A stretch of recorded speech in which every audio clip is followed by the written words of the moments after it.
Hi, boys and girls. Welcome to Vacation Bible School Story Time. Today we're going to hear about Paul, also known as Saul.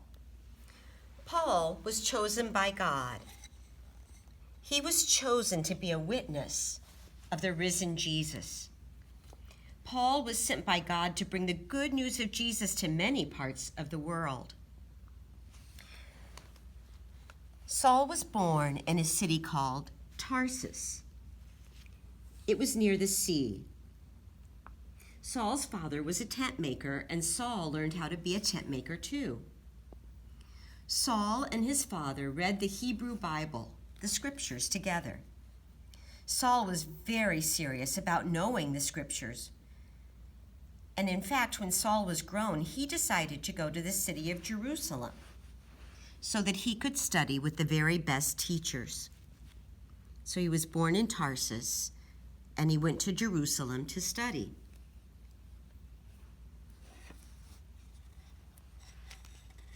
Saul worshiped and learned at the temple in Jerusalem.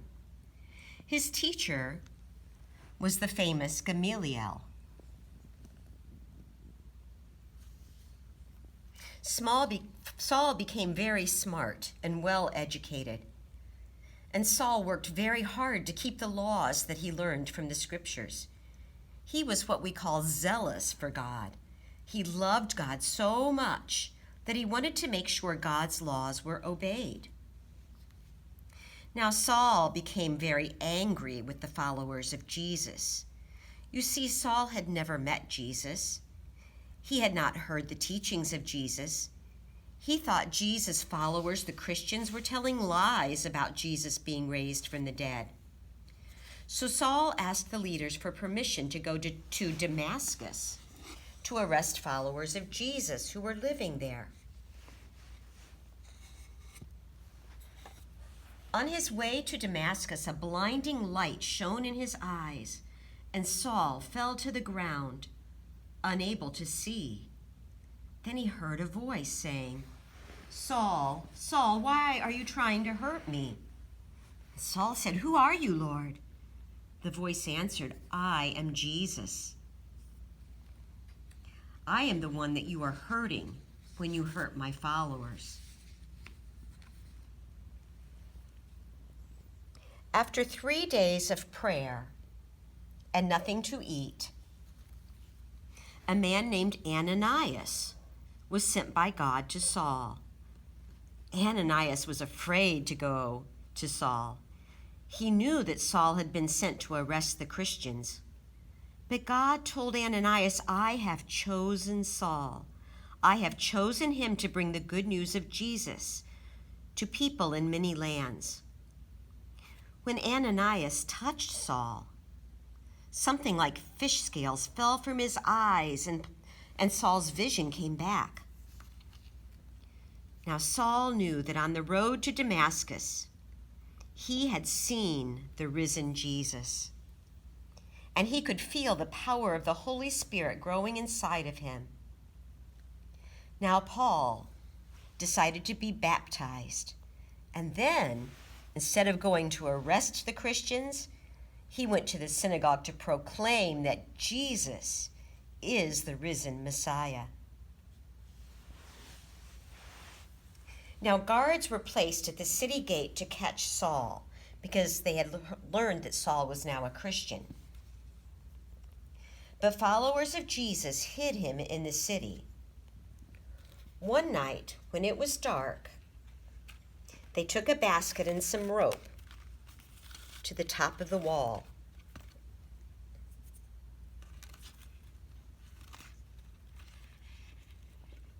And they tied the rope to the basket and lowered Saul down outside of the city wall.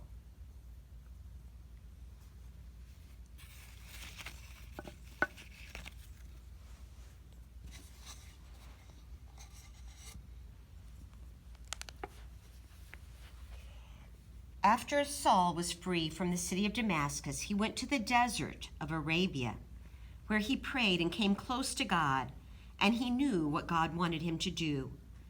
God wanted Paul to travel to the ends of the earth and tell people what had happened, that changed his heart and his life. He knew that God wanted him to start churches, and he wrote letters to teach and encourage the churches.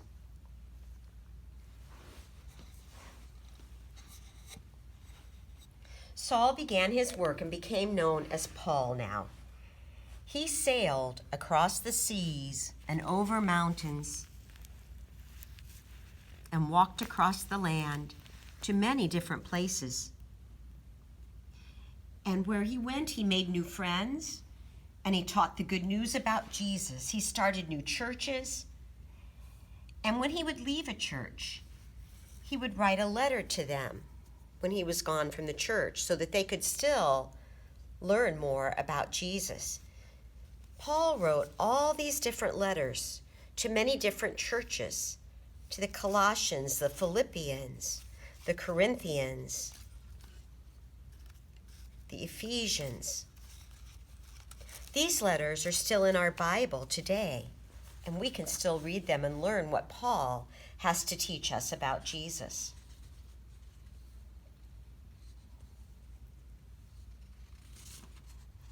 Many people were becoming followers of Jesus, but there were still many who did not know about the risen Jesus, and they did not want Paul teaching about Jesus.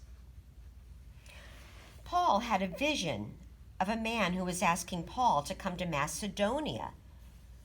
Paul knew that God wanted him to go to Macedonia, so he immediately prepared to go there.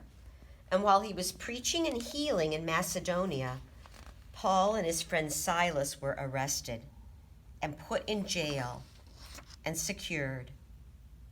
Around midnight, Paul and Silas were praying and singing hymns to God, and the other prisoners were listening, and all at once there was a violent earthquake.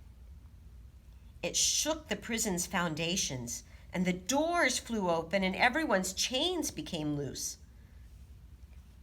When the jailer woke up and saw the open doors of the prison, he thought the prisoners had escaped, and he knew he would be in big trouble.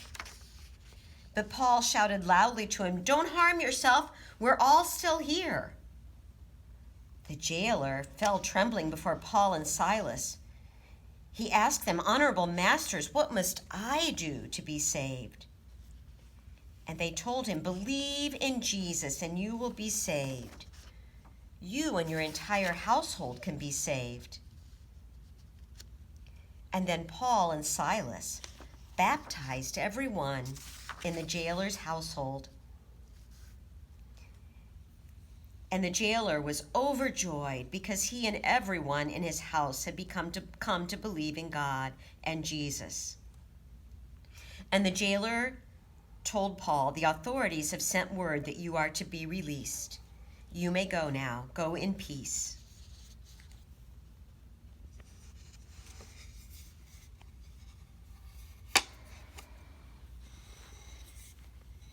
After many travels, Paul returned to the temple in Jerusalem, and there he was arrested and put onto a ship that was sailing to Rome.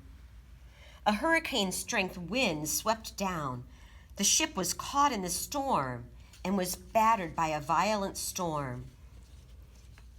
Paul said, "Don't be afraid, be encouraged. Not one of your lives will be lost. Even though we will lose the ship, last night an angel from God said, 'Don't be afraid, Paul, you will make it to Rome.' I have faith that it will be just as God has said." And just as Paul told them, the ship ran aground and the stern was broken into pieces. But those who could swam to shore, and others grabbed onto pieces of wood so that they could float. And then the islanders, where they had crashed, the islanders showed them kindness. Because it was rainy and cold, they built a fire and welcomed them. In Rome, Paul was kept a prisoner in his own home, but he was still able to continue writing letters and even preaching the good news about Jesus while he awaited trial. And we don't know exactly what happened to Paul after this. He may have gone on to Spain after his trial to continue spreading the good news to the ends of the earth. Now, I wonder what you think about Paul and about how God chose him for such important work.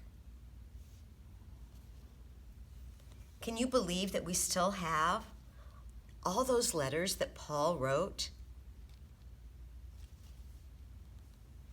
And think of all the churches that Paul started and all the people who became Christians because of Paul. So I wonder, why did God choose Saul, Paul, even though he had done some bad things in arresting the Christians? God knew Saul's heart. I wonder what it is that God will call you to do